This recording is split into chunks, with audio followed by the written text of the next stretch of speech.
talk about the convicted chomo, Scott Gunter. Not only did he get killed in prison, as that happens to a lot of child molesters when they enter prison, I also found his obituary.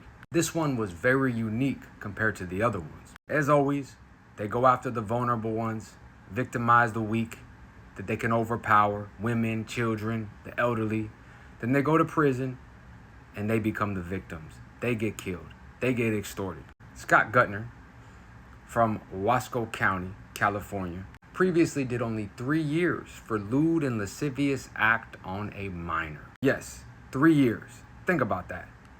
He exposed himself to children and only did 36 months in the Department of Corrections, and they said, you know what? We're just going to put him on the registry and we think everything will be all right. Imagine sitting in prison and you're doing 10, 15 years for drugs, or you robbed a drug dealer, something that is a crime, but this man is going home in less than 36 months exposing himself to children. So he goes home and tries to blend in with the community. However, you're a piece of shit. You're not part of the community. You're a child molester. And he didn't register. So you would think he'd get most of his sentence. It's a pretty big deal, right? Nope. They only give him 24 months. Meet Gunter's cellmate. Man's doing 25 years for some crazy, crazy shit. However, he gets put in the cell with this child molesting piece of shit, only doing 2 years after he didn't register as a sex offender who exposed himself to children. So those 2 years ended up turning into a life sentence. When he entered the cell, his cellmate slammed his head onto a toilet where he stomped him repeatedly, drowning in his own blood and toilet water, where his body would not be discovered for almost 2.5 hours later. That's how the world works when you hurt children. You think you got away with it.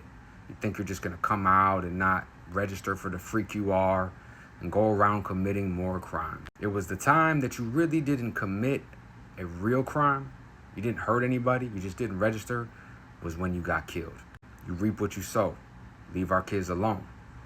He would end up being non-responsive at 5 p.m. when the officers finally found him. It stated that they dragged him out, even though he was dead. They did a couple of little moves on him, yet they had to pronounce him dead. And within 34 minutes, he would succumb to his life-threatening injuries. Well, really 5 hours, but you know how that goes. So the moral of the story is, these chomos, they hurt kids. Sometimes they get out, but they're always going to reoffend every single time. And this one thought, hey, I only got to do a little 2 years for not registering, and that's the one that took him under. So I was doing some research and I found his obituary. This is the first time they actually mention the cause of death, but as always, they paint these child molesters as victims. Scott Gunter, son of William, Charlene Corwin, passed away March 16th, 2022. Oh, look at that nice little picture right there with the sun. Scott was born in Parcello, Idaho, and died in Wasco, California. He moved to California in his early 20s and most recently had been living in San Diego. Scott suffered from mental illness from an early age. A cellmate took his life in Wasco State Prison. Did we forget that this dude's a child molester who got out and was trying to fly under the radar, who continued to break the law with his sex crimes and his sex offenses? We're just going to put in there that he had mental health and died in prison by his cellmate? I think what they meant to put in there was he was a child molester who got killed for it in prison when it finally caught up to him. Oh, but it gets better. They go to explain who Scott was preceded by. Little Bill, Regina, Kevin, Kim Oliver, his paternal grandparents. What the fuck? Why aren't we mentioning the children that he hurt? But it gets even fucking sick. Donations are needed to fund the cremation of his remains so he could be buried alongside his family? This is their GoFundMe for this child molester. Can you guys fucking believe that?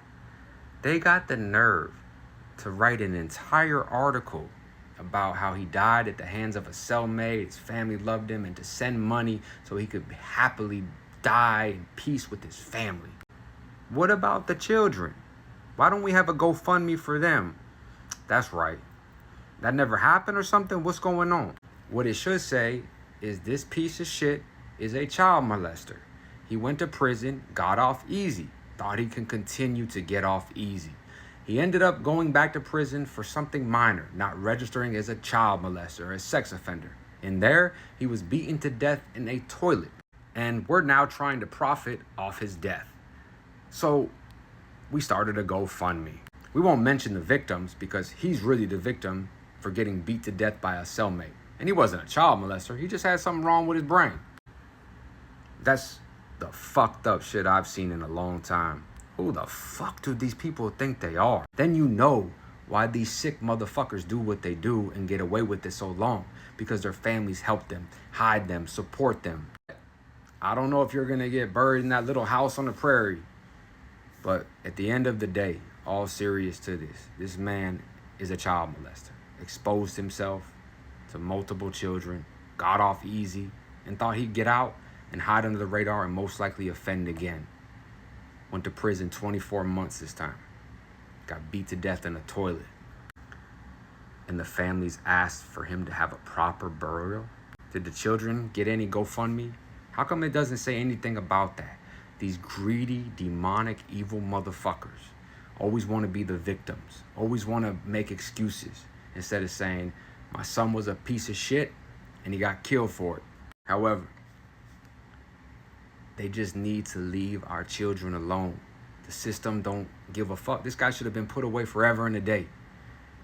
And they're surprised when someone's in prison and they're looking at this fucking piece of shit who's trying to get buried in the fucking house on the prairie, only got 2 years to do, and gets beaten to death viciously.